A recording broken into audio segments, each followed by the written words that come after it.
Bonsoir Shirley. Bonsoir Virginie, bonsoir à tous. Un président ou une présidente des États-Unis, nous le saurons évidemment bientôt, jour de vote aujourd'hui, pour 244 millions d'Américains qui doivent choisir entre Kamala Harris ou Donald Trump. La compétition s'avère très serrée entre les deux candidats qui se sont mobilisés jusqu'au dernier moment. Oui, ultime meeting pour Kamala Harris hier soir en Pennsylvanie, un des États clés les plus convoités par les candidats. Ce meeting a pris la forme d'un concert géant avec en artistes invités Ricky Martin et Lady Gaga. Et la pop star a pris la parole pour inviter ses fans à voter pour la candidate démocrate. Écoutez. Aujourd'hui, je porte dans mon cœur toutes les femmes fortes et tenaces qui ont fait de moi ce que je suis. J'ai voté pour quelqu'un qui sera une présidente pour tous les Américains. Et maintenant, Pennsylvanie, c'est votre tour.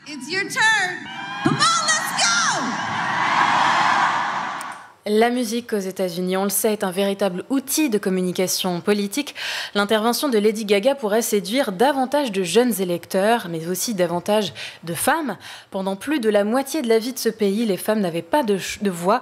Nous maintenions nos familles unies, nous avons soutenu les hommes pendant leurs décisions.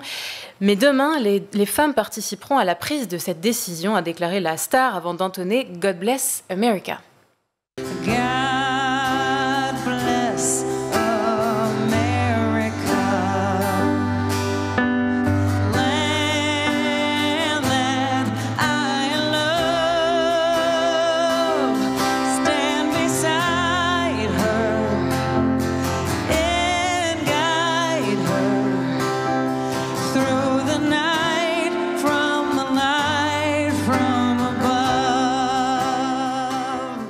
God Bless America d'Irving Berlin, interprété par Lady Gaga, qui s'est donc rajoutée à la longue liste d'artistes musicaux ralliés à la cause de Kamala Harris après Eminem, Cardi B, Christina Aguilera ou Beyoncé, dont la chanson Freedom, on le rappelle, a été utilisée comme hymne de campagne de Kamala Harris, positionnant ainsi la candidate démocrate comme figure féministe engagée pour la liberté, en particulier sur la question du droit à l'avortement, son cheval de bataille dans cette campagne, un sujet sur lequel elle s'est grandement démarquée de Donald Trump, tout comme sur l'éducation d'ailleurs, puisque Kamala Harris a répété à maintes reprises vouloir renforcer et protéger le ministère de l'Éducation.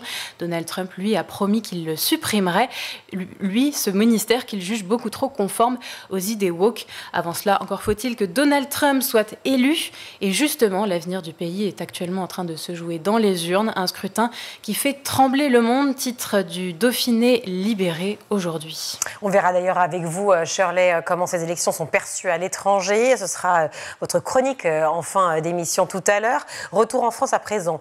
Deuxième journée aujourd'hui du procès des 8 personnes impliquées dans l'assassinat du professeur Samuel Paty, décapité le 16 octobre 2020 à Conflans-Sainte-Honorine. Après un rappel des faits ce lundi, en présence d'anciens collègues de l'enseignant, aujourd'hui a démarré l'examen des personnalités de ces 8 adultes, a commencé ce matin par celle de Naïm Boudaoud, 22 ans, et du russe d'origine tchétchène Azim Epsirkanov, 23 ans, 2 hommes poursuivis pour complicité et d'assassinat terroriste. Cet après-midi, la Cour s'est ensuite penchée sur les personnalités de Priscilla Mangel, seule femme accusée, Loukman Ingar, Youssouf Sinar et Ismaël Gamaev. Les 4 sont poursuivis pour association de malfaiteurs terroristes. Ils encourent 30 ans de réclusion criminelle. L'examen des personnalités des 8 adultes se poursuit encore jusqu'à demain soir. Quant au procès, il doit durer jusqu'au 8 décembre.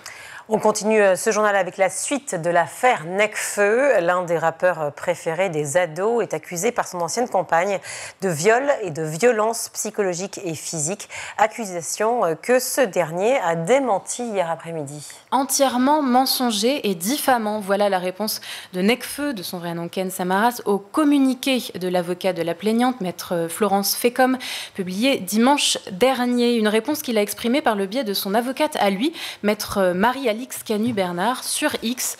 Le rappeur révèle avoir entamé une procédure de divorce il y a 3 ans, ce que son ex-conjointe n'a jamais accepté selon lui. Il affirme qu'elle lui faisait du chantage, menaçant de médiatiser l'affaire s'il ne lui versait pas une somme importante. L'artiste dénonce un communiqué qui intervient au moment même où son ex-femme a été interpellée pour disparition inquiétante de son fils de 3 ans. Selon l'avocate de son ex-compagne, de l'ex-compagne de Nekfeu, la cliente a porté plainte durant l'été 2024. Pour elle, il était nécessaire de médiatiser les faits puisque l'ex-compagne de Nekfeu subirait un traitement judiciaire différencié de par la renommée de son compagnon. Elle souffre d'un état de stress post-traumatique et a peur des représailles, explique encore l'avocate. Le parquet confirme le dépôt de plusieurs plaintes par l'ex-compagne du rappeur, dont une pour viol par conjoint en décembre 2022, mais précise que cette plainte a été classée sans suite au motif que l'infraction n'était pas suffisamment caractérisée. Femmes sans abri, la face cachée de la rue. Le Sénat a publié un rapport sur les femmes sans domicile fixe en France et c'est un cri d'alerte. 330 000, c'est le nombre de personnes sans domicile en France. Parmi elles, 40% de femmes seules ou bien souvent avec des enfants. Pendant 10 mois, 4 sénatrices rapporteurs se sont penchées sur la situation de ces femmes, cachées par nécessité ou ignorées par le système. La rue abîme, elle blesse et elle tue également. Et toutes ces femmes ont régulièrement été désignées pendant toutes nos auditions comme invisibles ou comme la face cachée de la rue. S'est exprimée Agnès Evren, sénatrice et rapporteure lors d'une conférence de presse. Et aujourd'hui, le Parisien a fait état de la galère de ces femmes en Île-de-France. En Seine-Saint-Denis, par exemple, on estime que 17 à 67 femmes enceintes ne peuvent pas être hébergées chaque jour depuis le mois de mai. Est-ce qu'on connaît le profil de ces femmes, Shirley ? Voici un schéma de la délégation droits et femmes du Sénat qui montre les différents cas de figure. Alors, on a des femmes issues de l'aide sociale à l'enfance, des femmes qui ne parviennent plus à payer leur loyer, des femmes qui ont fui leur pays ou encore des femmes victimes de violences. Autrement dit, pour beaucoup, comme le dit la rapporteure Agnès Evren, il s'agit de femmes victimes d'une vraie spirale de précarité et de violence. 22 recommandations ont été émises dans le rapport du Sénat avec en priorité la création de 10 000 places d'hébergement supplémentaires. On termine ce journal en prenant la direction de Strasbourg où la mairie mène des expérimentations pour lutter contre les inégalités de genre et ce, dès la cour de récréation. Oui, des gilets connectés, voilà ce qui permet d'étudier de plus près les déplacements des enfants et de représenter, de reproduire sur des cartes le partage de l'espace entre les filles et les garçons. Alors les élèves volontaires portent ces gilets à la récréation, 125 enfants du CP au CM2 en sont équipés. Alors à quoi ressemblent-ils ces gilets? Réponse du petit Imran, élève de l'école élémentaire Paul Langevin à Strasbourg, l'une des écoles qui participe au projet. Il était au micro d'Antoine Ballandra de France Bleu Alsace, entouré de certains de ses camarades. C'est un traceur gilet, c'est pour voir quel espace on utilise dans toute la récréation. Voilà. Le partage de l'espace, justement, est pourtant déjà bien visible à l'œil nu.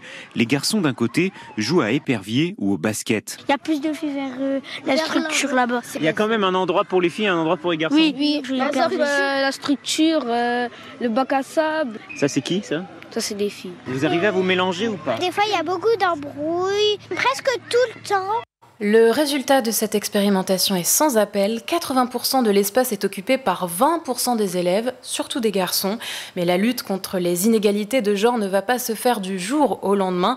On lutte quand même contre des milliers d'années de patriarcat, selon la directrice de l'école élémentaire Paul Langevin. Et de poursuivre les cours végétalisés, la restructuration sont des outils riches et importants. Mais ce n'est pas encore gagné. C'est donc une vigilance constante et des choses sur lesquelles il faut travailler avec les enfants. Merci beaucoup, Shirley.